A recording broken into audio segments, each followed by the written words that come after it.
আপনাদেরকে অনুরোধ করবো যেন আগামী ঈদ উল ফিতরের পূর্বে আমাদের ঈদগাহ যেন অন্তত পক্ষে নিচে পাকা, উপরে যেন আমরা সুন্দর একটা ব্যবস্থাপনা রাখতে পারি তিরপাল সহকারে। এই উদ্যোগটা আপনারা সমাজের মানুষ আল্লাহর ওয়াস্তে গ্রহণ করবেন। এটা শুধুমাত্র বলার মধ্যে সীমাবদ্ধ রাখবেন না। কর্ম 7 বছর ধরে শুনতেছি, কিন্তু কাজ কিন্তু হয়নি। এই জন্য আমি রাগ করে কালেকশন করি, টাকা তুললেই কি করবো, কাজ তো হয় না।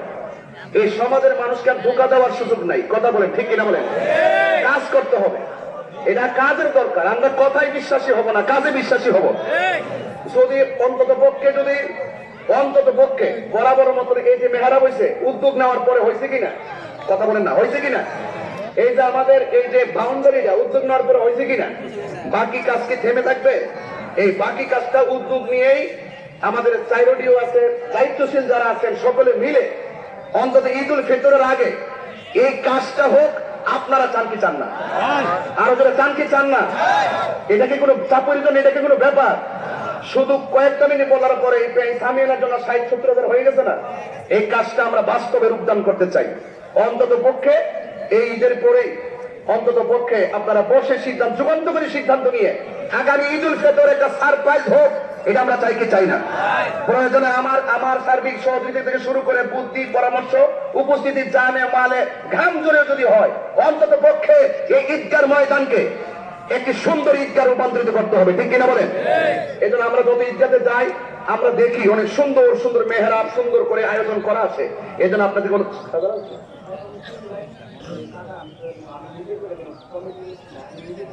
যাক, মাশাআল্লাহ, আলহামদুলিল্লাহ।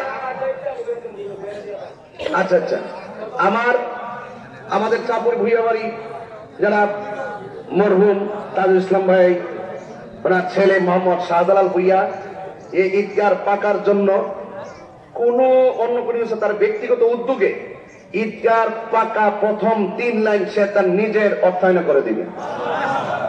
আলহামদুলিল্লাহ বলেন, আলহামদুলিল্লাহ বলেন। তো ইনশাল্লাহ আল্লাহ যেন এই কাজটা আমরা ঈদের পূর্বে ইনশাল্লাহ সম্পূর্ণটাই সবাই সমন্বয়ে শেষ করতে পারি। আল্লাহ কবুল করুক, আল্লাহ তার এই সুমহান উদ্যোগকে কবুল করুক। এবং আমার ভাই দুনিয়াতে নাই তাজু ভাই, আল্লাহ যেন ওনার কবরটাকে জান্নাতবাসী করে আমিন পড়েন। আমরা এখন নামাজ পড়বো, আমরা নামাজ আদায় করবো, ঈদুল আজহার নামাজ। আমরা কিন্তু অনেক অপেক্ষা করছি, আপনাদের জন্যই কিন্তু অপেক্ষাটা করেছি মূলত। আমরা এখনই নামাজ ইনশাল্লাহ পড়বো। যারা নামাজের নিয়মটা জানেন না, একটু আমি বলে দিচ্ছি। আপনারা নামাজের নিয়মটা